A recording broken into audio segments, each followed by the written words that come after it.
Everybody's looking for lifetime care somewhere. Doesn't it make sense to really take care of the most important system of your body? Your nervous system controls everything. There isn't a cell that divides in your body that your brain isn't coordinating right now. Right. I mean, think about that. Your heart doesn't know how to function, your digestive system, circulatory system, endocrine system, none of that knows how to function without getting input from the brain. So, I mean, really, as far as chiropractors are concerned, what we do is remove the interference from the nervous system so your brain can effectively speak to the rest of the body. And upper cervical specific chiropractors, we take it one step further and make sure that gateway is completely open. So, when that goes out of alignment, I mean, you can see so many things, change. I mean, we have people that come in with jaw issues, with sleep apnea. I mean, it would actually change the way you breathe. We don't treat if there's a mechanical interference in that area. It's really as simple as that.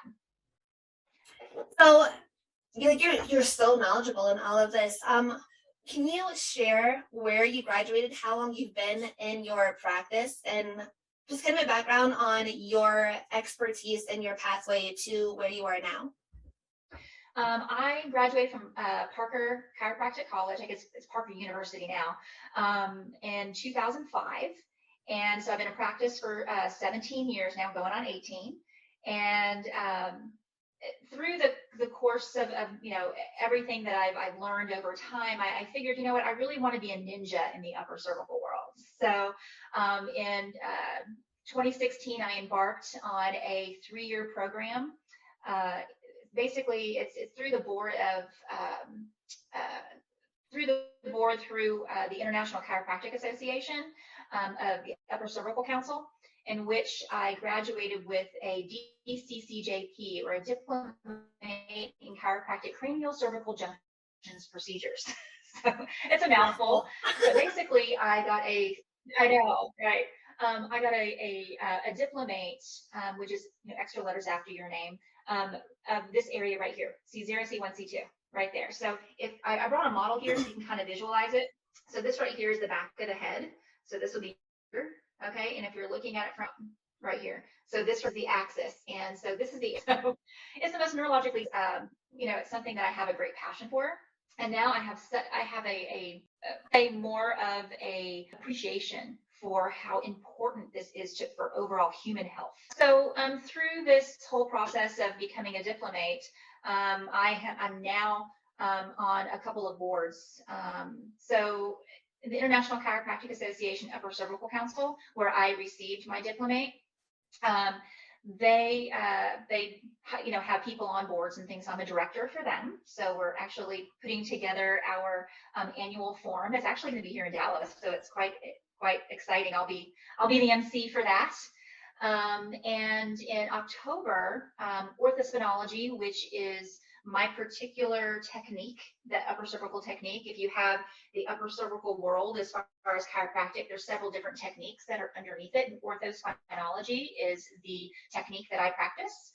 We're having our annual symposium in Clearwater this October, and I'm vice president of orthosphinology. So I've been part of that, I guess, for the past 6 months, a little over 6 months now, and we're putting together our symposium. I'll be speaking at that as well for doctors to come and get their continuing education credits as well.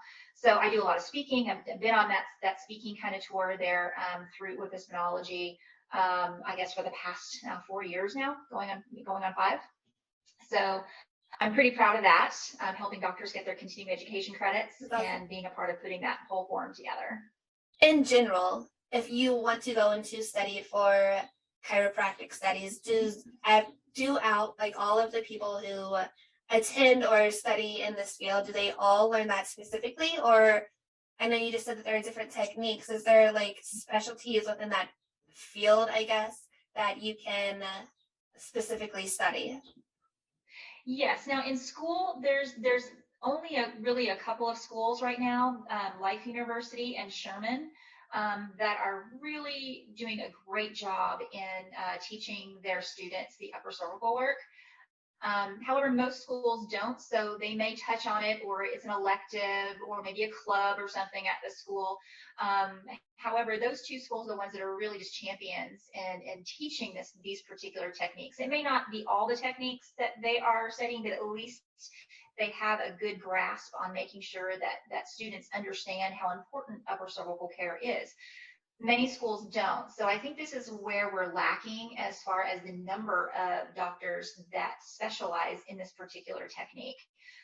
Really, there's about, out of the hundreds of thousands of chiropractors in the US and Canada alone, there's only about 1,200 of us that practice this upper cervical specialty, which is, we're really in dire need of more. So we're reaching out to students.